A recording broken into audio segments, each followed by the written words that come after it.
Je vais essayer en 30 minutes.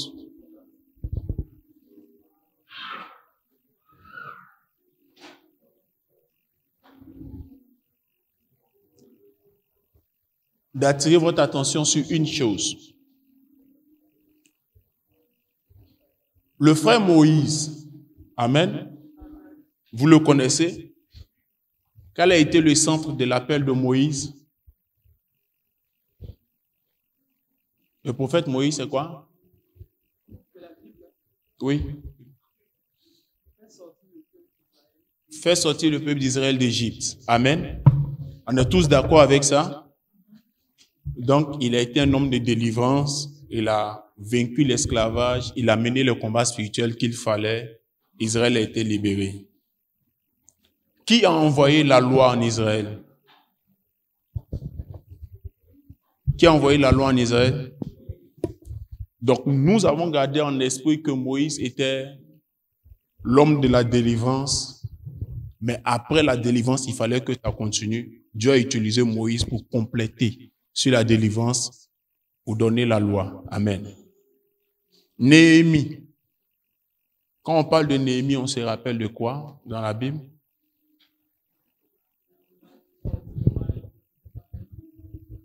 Amen. Quand on parle de Néhémie, on se rappelle de celui qui a rebâti les murailles de Jérusalem. Exactement. Par la grâce de Dieu, c'est effectivement Néhémie que Dieu a utilisé pour rebâtir les murailles de Jérusalem. Mais quand on étudie l'histoire de Néhémie, on se rend compte que comme Moïse, ce dont on se rappelle d'eux n'était qu'une petite partie de ce qu'ils ont eu à faire. Peut-être parce que nous avons mis l'accent dessus. Oui, nous, je me considère, par la grâce du Seigneur, je serai un grand professeur en théologie. Donc, je me mets dedans. Amen. Nous, oui, nous, ça va et moi. Je me nounoie.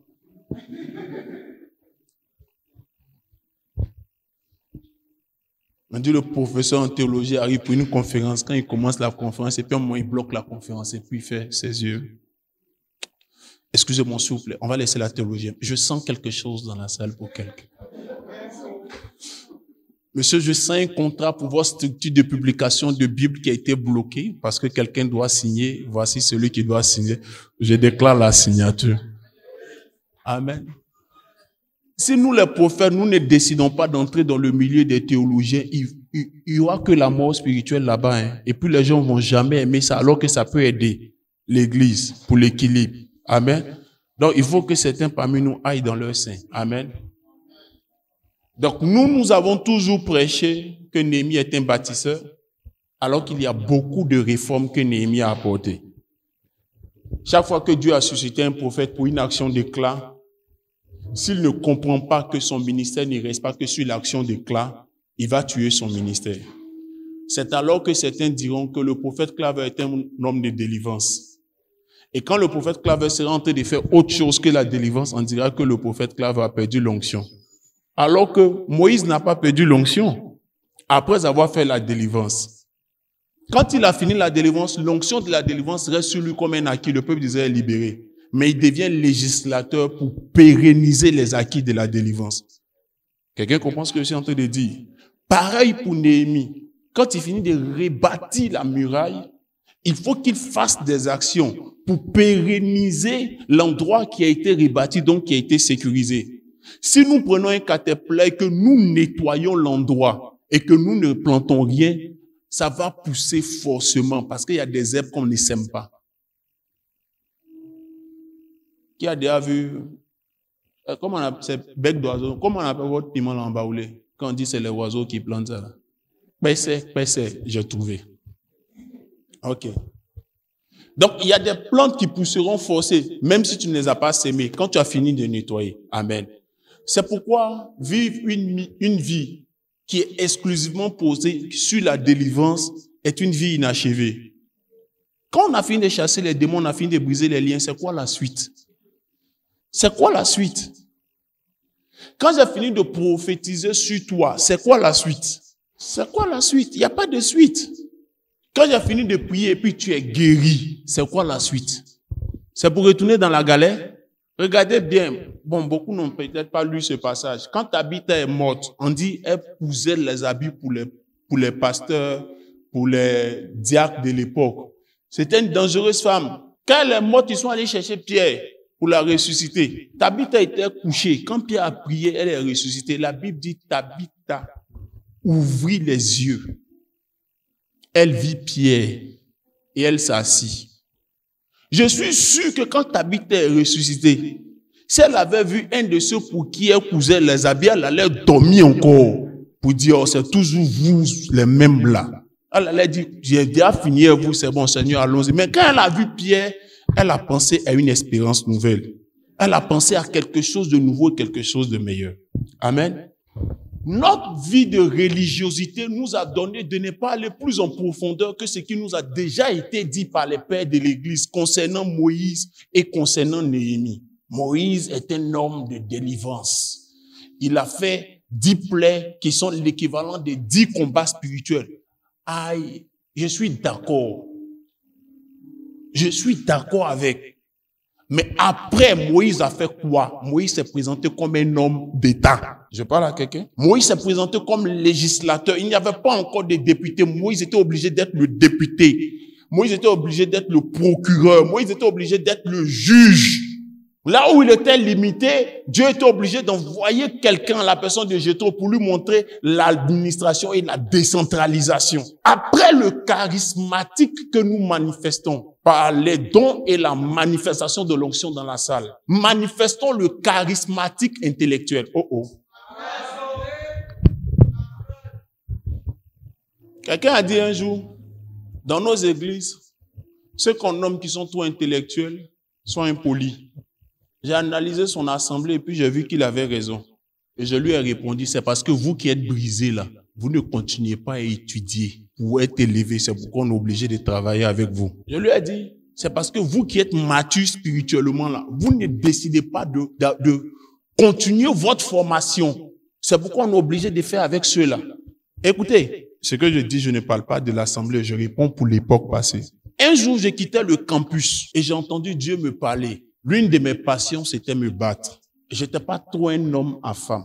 J'étais plus un homme de boisson. Là encore, c'est dans des cas précis. Cigarette, ça, c'était continuel. La bagarre était plus mon apanage. Et le jeu des cartes. Et à cause de cet arrière-plan, même quand je me suis converti, quand j'étais au campus, je n'empruntais jamais le bus au quai du campus. Pourquoi? Les bêtises que les gens de la FESI faisaient là. Ils allaient me tuer tôt. Même dans mon serviteur de Dieu, ils allaient me tuer. Et un jour, j'étais en train de marcher et puis le Seigneur me dit, tu vois, vous êtes obligés d'embaucher souvent, d'avoir des responsables dans vos assemblées qui ne sont pas convertis ou qui ne sont pas mûrs parce qu'ils sont intellectuels. Parce que vous qui dites que vous êtes matures, vous n'avez pas poussé le niveau intellectuel. Et moi, je suis obligé de composer avec ça. Et quand il me parlait, il me donnait l'image de certaines assemblées. Amen. Et il m'a dit ceci. Aaron et Myriam se sont plaints de Moïse en disant Moïse a marié une femme étrangère. Ils se sont plaints du fait qu'ils ne soient pas bien convertis. Quand ils ont fini là, je leur ai dit, qui parmi vous ici est allé à l'école? Qui parmi vous ici est homme d'État? Qui parmi vous ici a appris la diplomatie? Qui parmi vous a appris l'armée? Qui parmi vous a appris l'ingénierie? Pour que je puisse bâtir une nation avec la personne. C'est pourquoi, si vous ne poussez pas dans le niveau intellectuel, souvent on est obligé de s'attacher des services des pseudo-experts, des pseudo-brillants. Parce qu'ils sont brillants selon le circuit séculier, mais pas selon Dieu pour le moment. Mais on a besoin d'eux pour avancer. Je parle à quelqu'un. Je parle à quelqu'un. Les 2 hommes les plus brillants de la Bible, les hommes qui ont écrit le plus de livres dans la Bible, étaient des hommes moins en puissance, mais nantis intellectuellement, posés intellectuellement. Moïse, Exode chapitre 7 dit, puissant en langue et puissant en œuvre. Parce que ayant été élevé par Pharaon, donc ayant été mis sous la discipline princière, qui impose une rigueur d'études et d'apprentissage. Paul, qui a écrit une bonne partie du Nouveau Testament, entre dans un certain endroit et pour laisser passer, il dit, je suis disciple de Gamaliel, le plus grand maître rabbin de l'époque.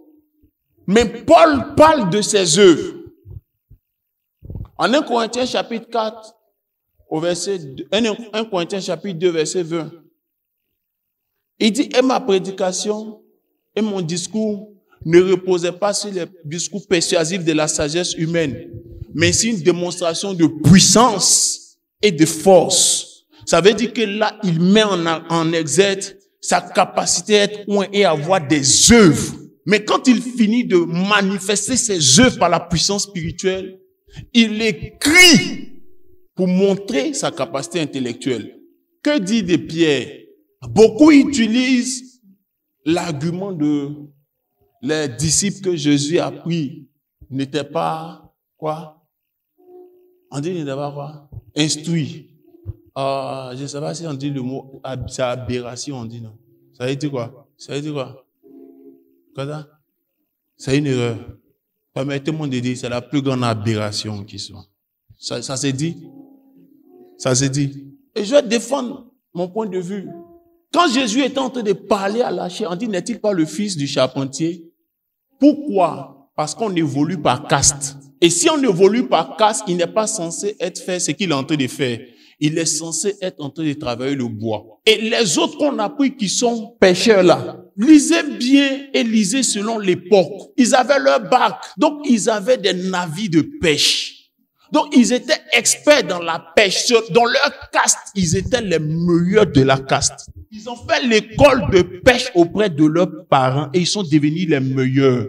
Donc ça ne veut pas dire quand les gens d'aujourd'hui disent qu'ils sont pas instruits, ils disent ça en fonction du système scolaire d'aujourd'hui qui veut que si tu veux devenir médecin, tu fasses le cursus général. Chez eux, c'était pas comme ça. Donc, analysons ça dans le contexte. Montrez-moi une seule personne que Jésus a appelée qui faisait pas quelque chose. Prenez vos Bibles. Montrez-moi. Je détruis encore la théologie de ceux qui disent qu'ils étaient ignorants. Lisez 2 Pierre. Qui ça? Dieu n'a pas appelé Lazare, il n'est pas le seul que Dieu a appelé. Tu as blagué qui? Elle veut me blaguer. On ne connaît pas les 12 que Jésus a appelés. Hein? Les 12 apôtres que Jésus a appelés, il y a Lazare dedans. Pourquoi me veille? De manière générale, ceux que Dieu a appelés au ministère faisaient quelque chose. Pour vous démontrer que Pierre était intellectuel, lisez 2 Pierre. L'épître que Pierre écrit, deuxième épître de Pierre. Vous allez vous rendre compte de quelque chose. Il dit, je suis en train de vous dire, d'essayer de vous dire de manière simple, tout ce que l'apôtre Paul, le frère Paul, vous a dit de manière compliquée. C'est-à-dire que lui, il a osé résumer en 3 ou 4 chapitres toute la grande théologie de Paul. C'est pour dire, hey, c'est parce que je suis de la caste des pécheurs que je suis pécheur. Sinon, si on doit écrire, on peut écrire aussi, mais c'est pas mon appel d'écrire. Je suis en train d'interpeller quelqu'un. L'évangile d'aujourd'hui n'est pas l'évangile d'hier. Ou si vous voulez, la manière de présenter l'évangile aujourd'hui ne peut pas être la même manière de présenter d'hier. Frère, si tu ne montes pas, tu ne peux pas bien faire le travail de Dieu. Ou si tu n'élèves pas des personnes autour de toi, tu ne peux pas bien faire le travail de Dieu. Beaucoup de personnes peuvent se poser la question, mais pourquoi depuis un certain temps, le prophète ne parle que de vous devez devenir prospère, vous devez devenir prospère. 1, je n'ai pas de problème avec l'évangile de la prospérité. 2, je ne prêche pas l'évangile de la prospérité, je prêche la prospérité de l'évangile. Voilà. Et je respecte le point de vue de chacun, de chaque théologien, de chaque homme de Dieu, de chaque courant de pensée en fait. Mais je dis ceci. Quand nous commencions l'assemblée, même pendant que nous étions encore en cellule, Dieu nous a envoyé des partenaires extérieurs. Pour le prochain palier de ce à quoi Dieu m'appelle, les paliers extérieurs, les partenaires extérieurs ne viendront pas tant que je n'ai pas élevé la vie de certaines personnes dans l'assemblée. Quelqu'un comprend ce que je suis en train de dire? Les prochaines personnes qui viendront nous soutenir seront en fonction du niveau de ceux que j'aurai dans l'assemblée. Il y a certaines personnes qui vont avoir 800 000 comme salaire, 1 million comme salaire. Quand ils vont entrer dans l'assemblée, ils vont avoir l'attitude d'être les dangereux et l'exaucement de Dieu pour le pasteur. Et le pasteur est obligé de se soumettre à une telle logique. Ça, c'est l'église d'à côté. Vous me connaissez? C'est pas au Dieu à commencer. Ça, c'est l'église d'à côté. Un jour, quelqu'un est venu. Et puis, il est reçu dans le bureau là. Il y a une petite, vous voyez la petite vitre là. Et puis, la personne me parlait. Vous savez, pasteur, voici ce que je suis en mesure de faire pour votre assemblée. Voici. Je l'ai laissé parler pendant 10 à 15 minutes. Quand la personne a fini, excusez-moi, rappelez-moi, vous faites quoi? La personne a dit ce qu'elle fait. Quand elle a fini de parler, il dit, vous étiez assis au culte, non? Elle dit, oui. Il dit, vous avez vu le monsieur qui s'arrêtait là? J'ai montré l'inspecteur. Il dit, oui. Il est ingénieur en informatique, il a embauché, il a sa propre structure. Il vend des logiciels, c'est cher. Il dit, vous avez vu la personne qui était assise derrière moi, juste? Il dit, oui. Il dit, elle est responsable des ressources humaines d'une structure. Il dit, vous avez vu telle personne qui était assise de l'autre côté vers les baffes. Je n'ai pas fait attention. Mais il dit, est-ce que tu as fait attention à un teint qui brillait dans la salle? Il dit, oui. Il dit, elle est déjà, elle emploie plus de 150 personnes. Il dit, vous avez vu la personne qui était assise juste à côté de moi? Il dit, oui, votre femme. Il dit, elle est chef d'entreprise. Il dit, revenons sur ce que vous avez dit. Moi, je vais vous apprendre à prier. Si vous êtes intéressé, restez dans ma vie. Et je vais vous apprendre à être transformé par le Saint-Esprit. Et la personne est restée dans ma vie. Les gens entreront dans l'assemblée, regarderont les visages et agiront en fonction de ce que vous présenterez. C'est pourquoi je suis obligé d'élever votre palier de vie. Si je veux aller loin avec vous, c'est pourquoi je suis obligé d'imposer même à certaines personnes. Il faut lire aujourd'hui. Parce que dans ce que j'ai vu là, je peux t'utiliser demain comme responsable dans tel domaine. Même si c'est dans 10 ans que je vais travailler avec toi comme responsable un jour. Si je le sens que je vais travailler avec toi demain, je vais commencer à te faire lire aujourd'hui. Pourquoi? Parce que celui qui a été homme de délivrance hier de la ville doit écrire une histoire nouvelle comme Néhémie. Doit écrire des lois comme Moïse. On ne passera pas notre vie qu'à chasser les démons. Et quand on chassera les démons, on doit commencer à chasser les démons des communes, les démons des villes, les démons des nations. Vous pensez qu'on chasse les démons des nations avec des gens qui ne savent que prier? Le pasteur Doug Howard Mills du Ghana, la majeure partie de ceux qui travaillent autour de lui sont pasteurs. Vous n'aimez même pas que quelqu'un vienne faire malheur autour de lui. La majeure de tous ceux qui travaillent autour de lui sont hyper riches. Ils ont abandonné leur emploi. Mais ils ne quémandent pas l'argent parce qu'ils ont atteint un palier de richesse en servant Dieu. Le bishop Ogo, c'est Ogo il s'appelle, non? C'est lui qui... Et à quoi? C'est ça que le problème chez Dag là. Et tous, ils ont le même nom. C'est qui est médecin qui a vendu sa clinique là? C'est Ogo. Il est toujours à côté. Il a vendu sa clinique pour plusieurs millions. Et puis il a dit, allons, papa, je suis pasteur sur une église. Je parle à quelqu'un. La plus grande église du monde, Enoch Adeboye, il est docteur en mathématiques de profession. Et puis il est entré à plein temps. Lui, il est église au Bahreïn. Il a église dans les pays arabes. Vous savez comment ils ouvrent ces églises? Ces fils spirituels qui sont diplomates. Quand on les affecte là-bas, ils font celui de 4-5 personnes. C'est l'église qui est là. Tu cherches le nombre. Les 4 qui sont là, leur dîme, quand ils envoient dans la caisse de papa, tu as joué ça. Je suis là ce matin pour vous encourager à un renouveau intellectuel. Amen. Teinté d'humilité pour pouvoir servir Dieu. Une de mes filles ici qui s'est préparée à aller à Harvard, je lui ai dit, tu vas pas. Elle dit, papa, pourquoi? Il dit, il n'a pas encore fini de transformer ta vie, attends un peu. L'année prochaine, je lui dis, va à Harvard. Parce qu'il regarde ce que Dieu a fait. Le palier est bon.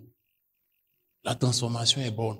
L'église d'aujourd'hui a besoin de personnes qui ont un niveau intellectuel élevé pour être figure de proue, pour qu'on avance, pour entrer dans des endroits.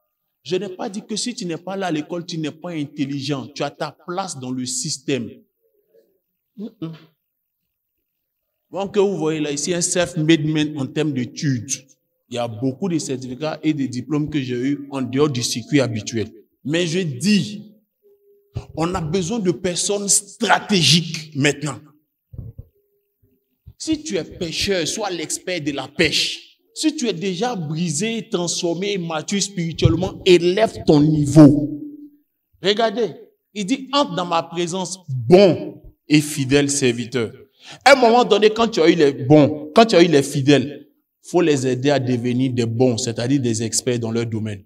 Les plus grandes frustrations des assemblées se trouvent au stade où nous sommes maintenant, où tu as eu des personnes qui étaient disponibles, mais qui n'avaient pas la qualité avec qui tu as travaillé, et où tu as eu des personnes qui avaient la qualité, mais qui n'étaient pas suffisamment transformées pour te suivre. À un moment donné, quand tu es à cheval sur un nouveau palier de la vision, soit tu pousses les gens qui étaient disponibles à élever leur niveau de compétence et tu exhortes ceux qui ont l'expertise à s'abaisser pour suivre ta vision pour ne pas que ce soit toi qui les suives. Ou c'est sûr qu'il y a des frustrations. Parce que si l'un et l'autre ne comprennent pas ça, Dieu envoie de nouvelles personnes. C'est alors qu'on dit, nous on est là il y a longtemps, c'est nous on a bâti cette œuvre. Ça fait 2 fois que je donne cette partie du message. C'est nous qui avons bâti cette œuvre. C'est nous qui avons fait ceci. Chaque homme a sa saison, où chaque homme doit comprendre s'il veut entrer dans la nouvelle saison ou pas. À ce stade déjà, le président Dali est déjà en train de réfléchir à qui va le remplacer, parce qu'il connaît son pasteur. Avant que je l'envoie à l'école de Potokola, il a déjà commencé à me dire, bon, je pense à telle personne, on va voir entre eux. Parce que j'ai compris qu'il est plus expert aujourd'hui, il est plus utile pour moi qu'il soit davantage consacré au Potokola et se concentrer sur son appel.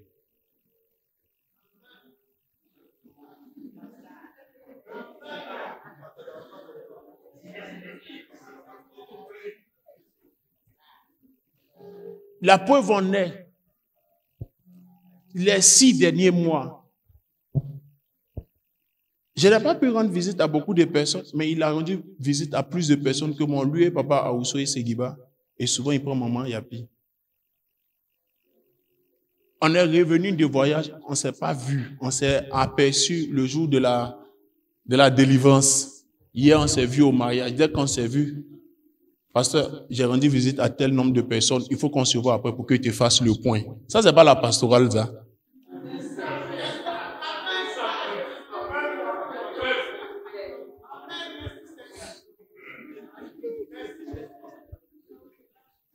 Le cul de Dieu est chic. Vous n'êtes pas gentil, hein? Amen. Amen. Est-ce que j'enseigne quelqu'un? Dans ce même canevas, Dieu établit de nouvelles alliances. Et les nouvelles alliances que Dieu donne ont souvent aussi pour but de créer des sélections naturelles. Hier, l'accent était mis sur le service. Aucun responsable de département ou de coordination ne pouvait être président des départements de coordination sans être ouvrier. C'était les clauses de base du service d'ici. Moi, il n'y a plus président des femmes à l'intercession. Président Dali est responsable du protocole. Président Dali Stéphane est à la communication, responsable de la communication. Il y a qui encore? Ouais, Dali Stéphane. Le président de la coordination des comités, des départements, qui est au couple famille. Président des ados qui est au groupe musical. Pourquoi? Parce que je ne voulais pas de chef et je ne veux même pas encore demain pour les 10 prochaines années. Je veux juste des leaders dans le service. À cela était ajouté le principe de la dîme parce que l'église Foursquare croit en ça. C'était les clauses de notre alliance hier. Mais aujourd'hui, Dieu ajoute à cela les prémices. Et nous sommes en train de faire chemin vers le ministère des prémices. Ça fait quoi? 2 ans? Ça fait 2 ans. J'ai étudié et j'étudie sur la question des prémices. En plus de ce que je sais déjà, j'ai étudié, j'écoute des pères, des références dans le domaine des prémices, des résultats qu'ils ont eus. Parce qu'au début, je l'ai fait parce qu'il fallait obéir. Et puis, j'ai pu découvrir avec Dieu que dans le ministère des prémices, c'est à la 8e année que ça impacte généralement toute l'église. Ou bien ça impacte ta vie. Et puis, je voulais faire l'expérience. Et puis, j'ai calculé. Pasteur Stéphanie a commencé à payer sa prémisse chez moi en 2014. En 2014. Quand elle a fini de payer sa première prémisse, quelques mois qui arrivent, elle a perdu son emploi. Elle a attendu 1 an et quelques avant de trouver un autre emploi. Elle a encore payé la prémisse. Elle a perdu son emploi. Quelques mois après, elle a eu travail encore. Elle a payé sa prémisse. Elle a encore perdu son emploi. Elle a attendu encore des mois. Après, elle a encore perdu. Après, elle a encore payé ce cas. Elle n'est jamais passée en CDI. L'année dernière où ça faisait la 8e année là, elle est passée en CDI. Quelqu'un comprend ce que je suis en train de dire? Il dit, hey, donc cette affaire, c'est comme ça, ça y est. Chaque fois qu'on évolue en palier, Dieu introduit de nouvelles valeurs et de nouvelles exigences. Hier, je ne pouvais pas travailler avec un responsable qui ne paye pas de dîmes. Parce que c'est un minimum de maturité. Dans 1 an, dans 2 ans, je ne vais jamais nommer un responsable de l'église qui ne paye pas prémisse. L'une des forces d'un leader, c'est qu'il doit avoir conscience qu'il est libre de choisir ce avec qui il doit travailler, selon ses critères. Amen. Nous entrons dans un nouveau palier. Je ne veux pas dire que Dieu m'a dit, va et chasse la pauvreté de l'église. Si je n'ai pas un plan pour t'enseigner les clés pour que tu embauches beaucoup de personnes. Avant, le mariage, c'était hier samedi. Mathieu a dormi vendredi. J'ai dit, Yann était à la maison. Yann a dormi à 1h31. Avant d'aller dormir, j'étais en train d'écouter mon 2e livre audio en entièreté. Il entend dans la salle. Papa, tu dors pas? Il dit, dormir tout à l'heure, va dormir. Pourquoi j'étais en train d'écouter le 2e? Parce que nous sommes à l'ère où nous devons nous étirer pour les nouveaux challenges. Nul n'est épargné. Même la madre est en train de faire un programme. Elle dit, je vais retourner à l'école. Elle dit, si je suis convaincu, je retourne à l'école. Choisis l'école. Mais je n'ai pas dit, je paye. Elle dit, il paye, il ne paye pas. Ton enfant dit, va à l'école, tu vas payer. C'est toi, je voulais partir, tu n'as pas payé. Ce matin, c'est une exhortation à l'excellence. Nous avons écouté tout à l'heure au culte de la jeunesse un jeune homme qui a moins de 35 ans, peut-être même qu'il a 35 ans, je ne sais même pas, qui aujourd'hui gère dans son domaine 12 nations. Dans son domaine.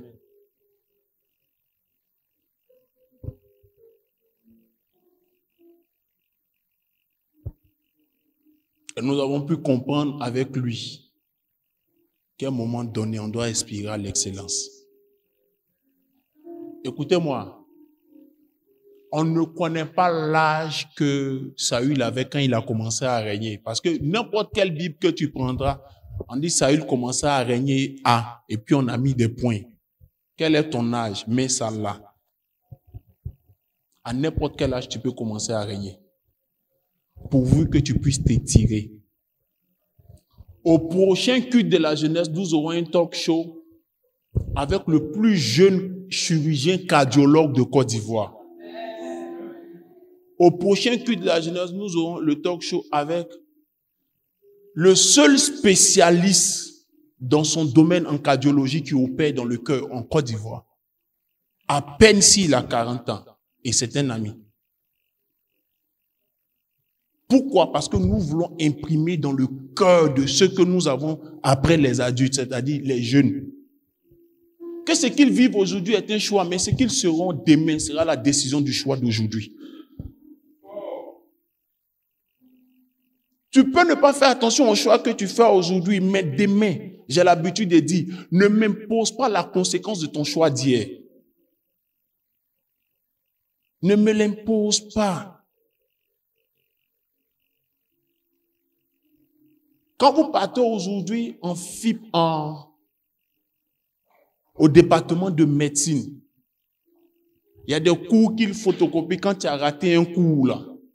Souvent, c'est encore le cours du docteur qui va intervenir là, que les gens photocopient. 20 ans après lui, on préfère photocopier ses cours quand on est absent. Tellement il était méticuleux. Si quelqu'un vous dit que votre père a perdu l'onction, dites-lui, vous n'avez encore rien compris.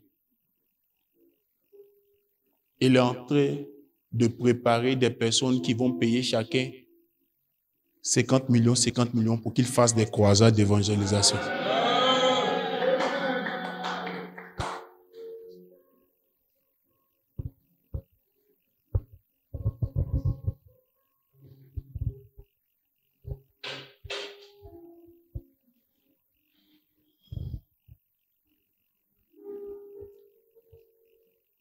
Je peux choisir de manger maintenant ou choisir de t'édifier, à continuer ta formation, à renforcer ta formation, et puis on mange tous bien demain.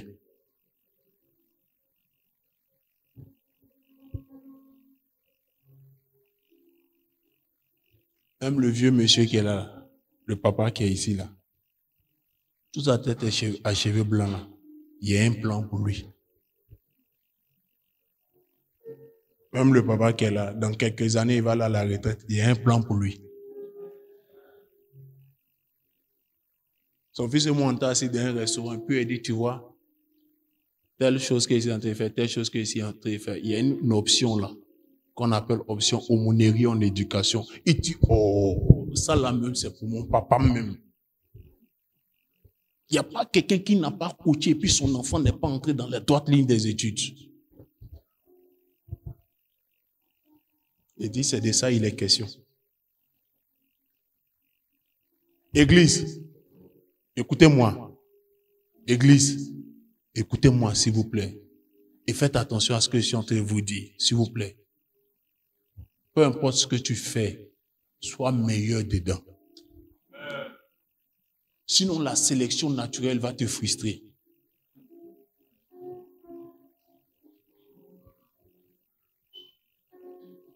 Sois meilleur dedans. Sinon, la sélection naturelle va te frustrer.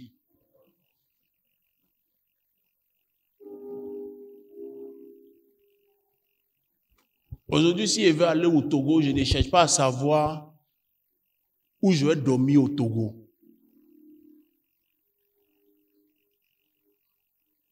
Je voyage dans les jours qui arrivent encore pour aller au Togo.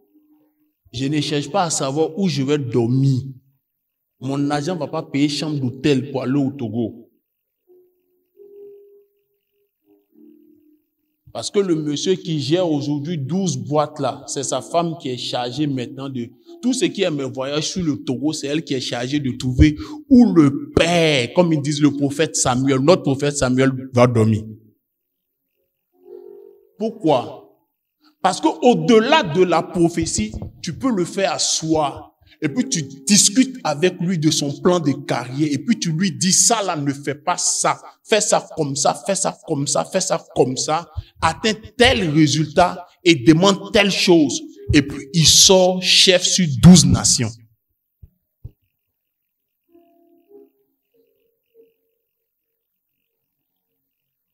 Église.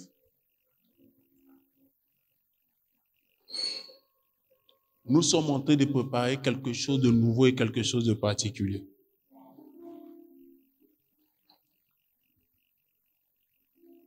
Je ne veux pas que tu sois un chiffre dans la salle. Je veux que tu sois un acteur majeur pour ce que Dieu est en train de faire dans la salle. savez, c'est quoi être un chiffre dans une église? C'est être infidèle, rien qu'infidèle et rien d'autre. Jamais le projet du pasteur peut venir sur toi pour dire sois ouvrier ici, ou bien le projet du pasteur peut venir sur toi pour dire je vais te confier telle tâche. Il y a des gens dans l'église. Je me suis rappelé d'une de mes filles. Non, elle n'est pas dans la salle. Elle dit papa, si tout le monde est ouvrier, qui écoute?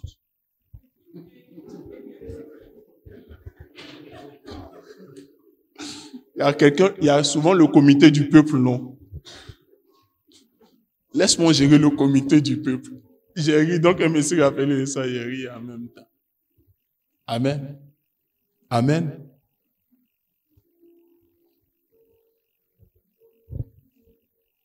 Il est l'heure. Avant les offrandes, je vais te faire lire la conclusion de Néhémie. Néhémie a fini de travailler, il a rebâti la muraille, il a créé les réformes. Et quand il finit de créer toutes les réformes, ils prennent des décisions, de grandes décisions.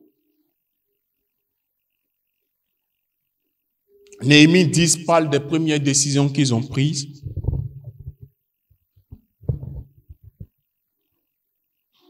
Première décision, Néhémie chapitre 10, verset 31. Nous nous engageons à ne pas donner nos filles en mariage au peuple qui habite le pays et à ne pas prendre leurs filles comme femmes pour nos fils. L'homme qui a rebâti la muraille a compris qu'il faut sécuriser la muraille. Et la meilleure manière de sécuriser la muraille, c'est de faire attention aux sélections de partenaires. Amen.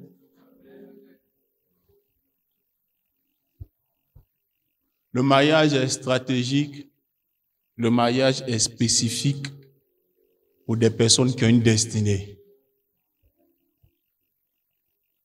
Fais le bon choix.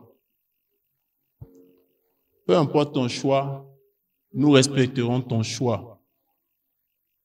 Mais nous veillerons toujours en tant que leader à ce que les règles de notre institution aussi soient respectées. Quelqu'un disait, c'est ce que vous faites et puis vous perdez les fidèles là. En étant en plein débat. Et puis il y a quelqu'un d'autre qui a répondu, mais pourquoi bizarrement les assemblées de Dieu ne sont pas vides? Ou bien Baptiste Viro Mission n'est pas vide.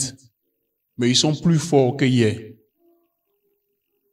C'est parce que pendant qu'on leur dit, vous n'avez pas le droit de choisir ceux que nous on doit marier, ils disent, on ne vous a pas dit que nous on va choisir ceux que vous devez marier, mais on vous dit, quand vous aurez choisi, si ça ne respecte pas les règles de notre institution, ne nous engagez pas dedans. Quand nous sommes en phase, nous pasteurs, de voir une croissance dans nos églises, souvent nous nous ouvrons à beaucoup de choses pour ne pas perdre beaucoup de personnes. C'est pas faux. Mais il y a un facteur majeur. C'est que plus de personnes qui entrent par la porte du laisser-aller détruisent l'avenir de l'assemblée. C'est pourquoi les assemblées de Dieu sont plus fortes que toutes les autres églises évangéliques en Côte d'Ivoire, encore aujourd'hui. C'est pourquoi les baptistes Œuvre Mission restent toujours la plus grande église francophone au monde, encore aujourd'hui. Et c'est pourquoi l'église Vase d'Honneur reste toujours l'église la plus riche après Baptiste Œuvre Mission, encore aujourd'hui. Parce que ce que beaucoup ignorent, c'est ce que vous faites et puis on va dans l'église Vase d'Honneur là. Quand tu vas là-bas, tu ne peux pas être ouvrier responsable en ayant choisi de marier quelqu'un qu'ils n'admettent pas. Hein. Ils ne vont pas célébrer ton mariage. Il ne faut même pas te tromper. La fermeté du leadership démontre l'avenir de la vision du leader. Voici la deuxième résolution que Néhémie et ceux qui l'ont pris. Verset 33.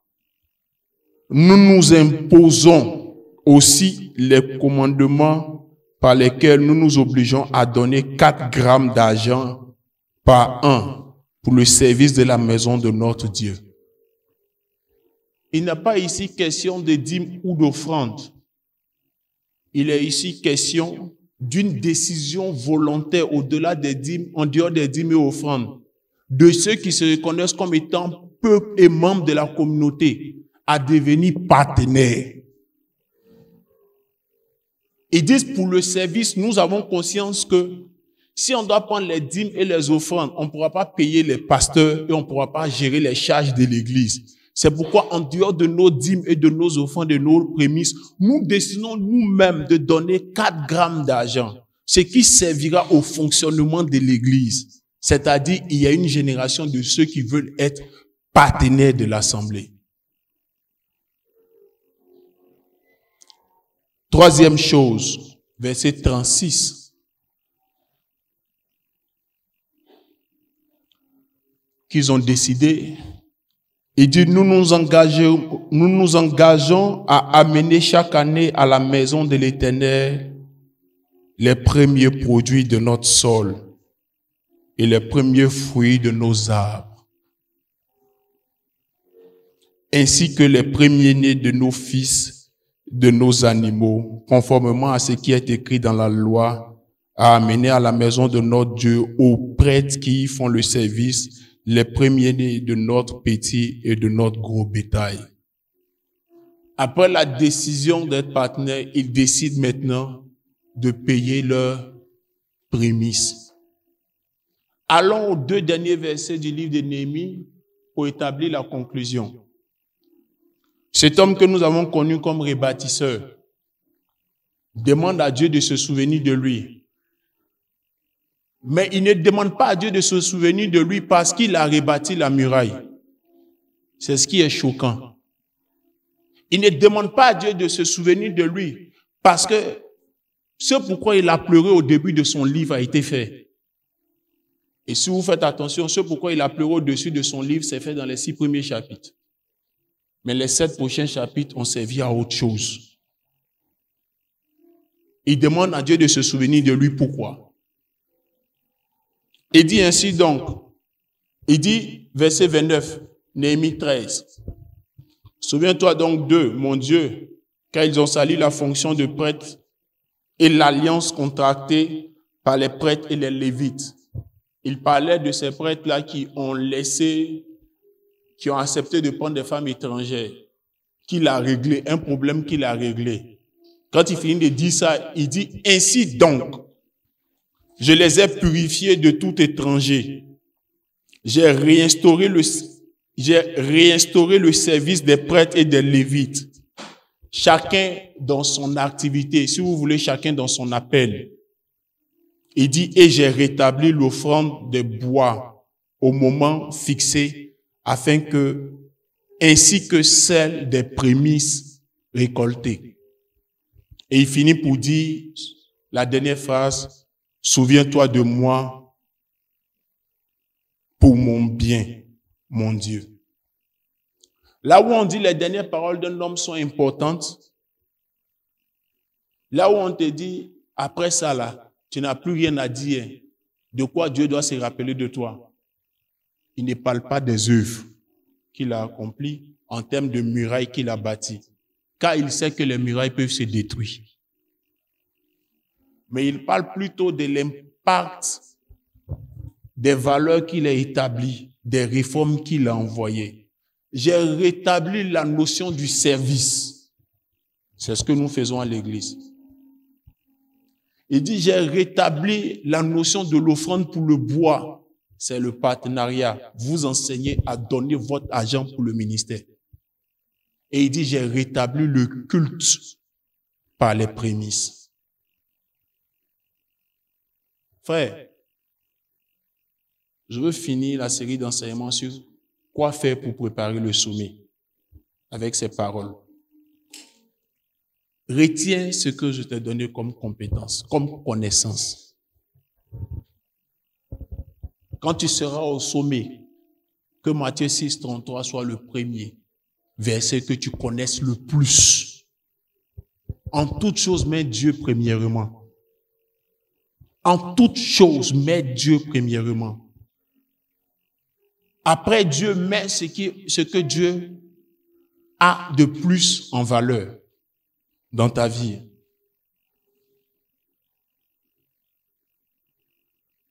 Je veux encourager quelqu'un à comprendre que la vie tourne et c'est notre temps et c'est notre saison d'aller au sommet. La vie tourne. C'est ton temps, toi et moi, d'aller au sommet. Il y a beaucoup de choses que nous allons faire ici qui resteront et qui seront des concepts pour d'autres personnes, qui seront des sources d'inspiration pour beaucoup d'autres endroits. C'est pourquoi si nous devons les faire, faisons le bien. Attachons-nous à toutes ces vérités qui nous ont été données. Je n'ai pas peur car il y a plusieurs parmi vous qui, à un moment donné, seront obligés de faire le culte en ligne. C'est pour ça, s'il plaît à Dieu, l'année prochaine, on va commencer le culte en ligne. Pas parce qu'ils seront à Abidjan et qu'ils auront la paresse de venir à l'église. Parce qu'ils seront hors de la nation. Parce qu'ils seront en mission.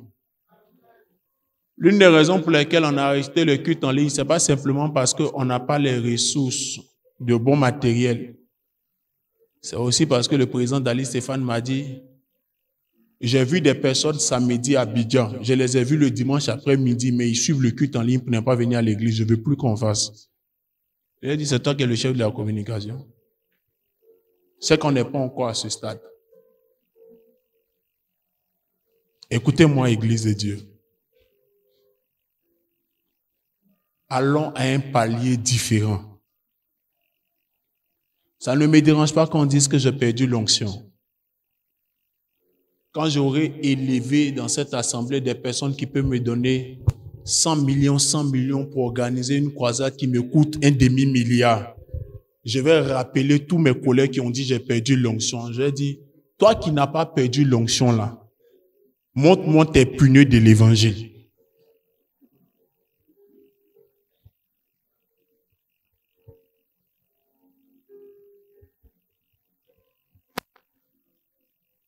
J'ai voyagé, je me suis promené. Là où on était en retraite spirituelle, le monsieur a pris 7 ans pour bâtir une cité. Sur combien d'hectares? Maman est là, pasteur Ruth est là, tonton Mesme est là. Ils vont vous expliquer. Si c'est la madre qui parle, vous allez dire c'est ma femme. Tonton Mesme me dit, quand on rentrera, mais je parlerai aux gens pour dire, il faut qu'on se concentre sur l'essentiel parce qu'on ne va pas arriver à ce stade en faisant les petites choses. Je dis, voilà, tu as été piqué.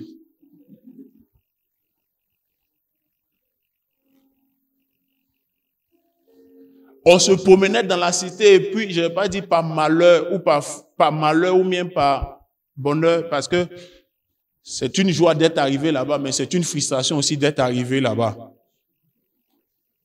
On est arrivé à un endroit où on est au bord d'un lac. D'abord, on a vu 2 chiens qui nous ont dépassés, attrapés par un monsieur. C'est des chiens de race. Leur nourriture, tu sens que ça vaut le plat d'une famille. Du mois. Il est entré dans la maison de retraite du pasteur dans la cité, parce qu'il a sa maison dans la cité où habitent les présidents de la République, en ville à Accra. Et puis il est sorti avec 2 autres chiens. On dit donc, chien là, tu as 4 quoi? Toi seul, pasteur. Quand on les a dépassés, on est arrivé dans un endroit où il y a un lac. On a vu juste derrière la maison du pasteur des étangs d'élevage de poissons. C'est-à-dire que lui, il ne mange pas les poissons surgelés. Lui, il mange les poissons. Hey. Ah. Donc, comme il y a un lac, entre le côté où on est et puis l'autre côté, il y a un pont qui est en construction. Donc, on est en train de se concentrer sur le pont, et puis de l'autre côté, on voit un coin clôturé. On se dit, ah, c'est le coin des moutons. On regarde de loin, on pensait que c'était un mouton. La madre dit, non, c'est pas un mouton, c'est un cheval. Et vous voyez les chevaux qui sont en train d'entrer dans leur écurie. Et à côté, la madre dit, c'est chameau qui est à côté au mien, c'est âne. On regarde bien, c'est chameau. Et ça, après, on voit des gens qui viennent derrière le mouton doucement pour entrer. C'est quand tu as l'argent qu'au lieu d'élever mouton, cabri et porc, tu élèves bœuf, cheval et chameau. Est-ce que tu vois? Nous, on cherche à faire élevage de mouton, cabri, porc et poulet. Lui, il fait élevage de bœuf, cheval, chameau.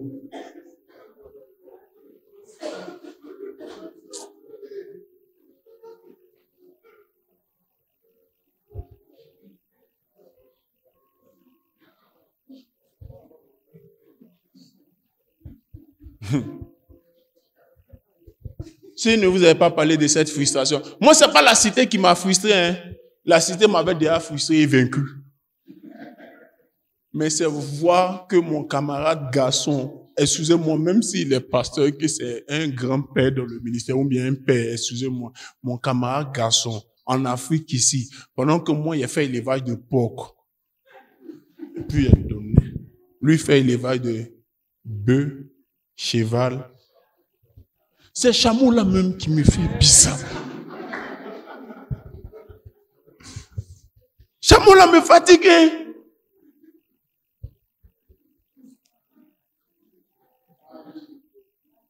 Ça allait. C'est ça allait, on a dit. Et puis on est resté à ce stade. Ah mais je ne peux plus dire ça allait. J'ai cherché à savoir. Non, comment il a fait et puis il est arrivé là-bas. Comment ça allait? Ils ont fait 70 jours. Écoutez, Dieu m'a dit qu'on va jeûner 90 jours. Et ils ont fait 70 jours de jeûne. Ma femme a déjà fait les 60. Elle est en train de faire les 70 jours. Eux. Non, c'est qu'ils ont découvert. Sinon, on n'a pas découvert ça aussi. Je ne vais pas les laisser. Aïe.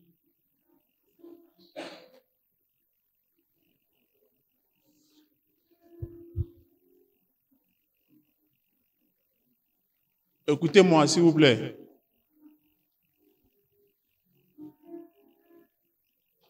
Écoutez-moi. Moi, j'ai décidé du sport que mes enfants vont faire. Mes enfants ne vont pas faire football comme sport, excusez-moi. Ils vont faire soccer. Quand tu joues football en Afrique, on appelle ça football. Quand tu vas jouer ça aux États-Unis, on appelle ça soccer. La même chose. Quand il y a dit qu'ils vont jouer football, tu as dit qu'ils vont jouer petit poteau. On même vont jouer au tchin-tchin. Ça veut dire quoi ça?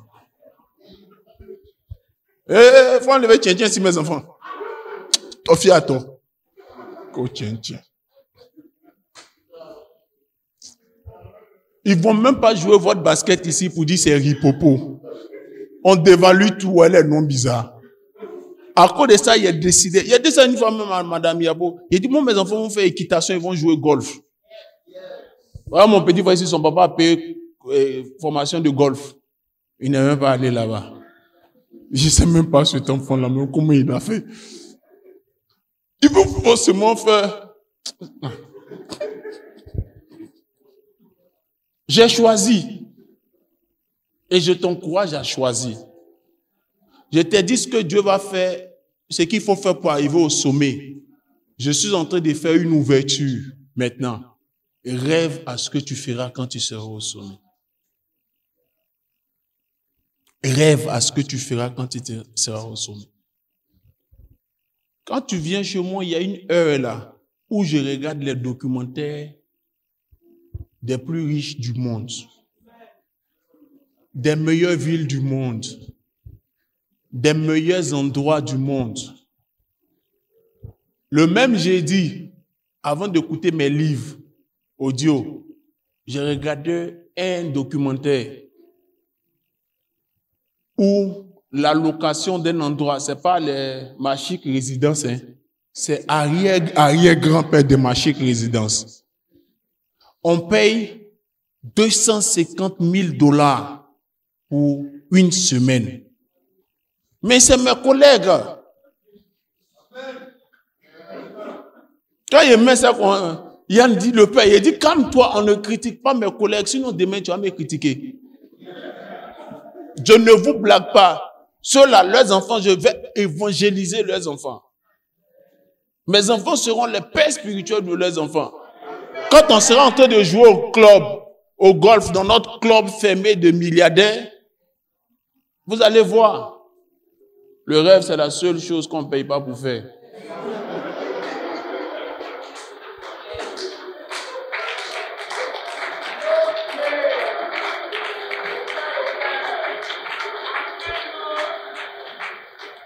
Surtout que depuis une fois, ma femme m'a dit, mon mari, tu sais encore pourquoi je t'aime. Il dit, vas-y, ma femme. Elle dit, parce que tu sais vendre ton rêve. Depuis ce jour, je rêve encore plus pour la séduire. Frères et sœurs, dis avec moi, esprit de tien-tien. Sors de ma tête. Si ton voisin n'a pas parlé, c'est pas un bon voisin, change de place.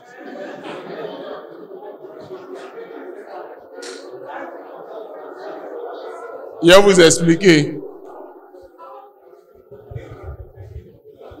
Tien-tien là, c'est football.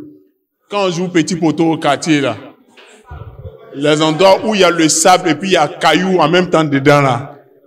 Nous on habitait au Doku, il y a un quartier au Kangéré, le terrain de football on appelait ça tien-tien.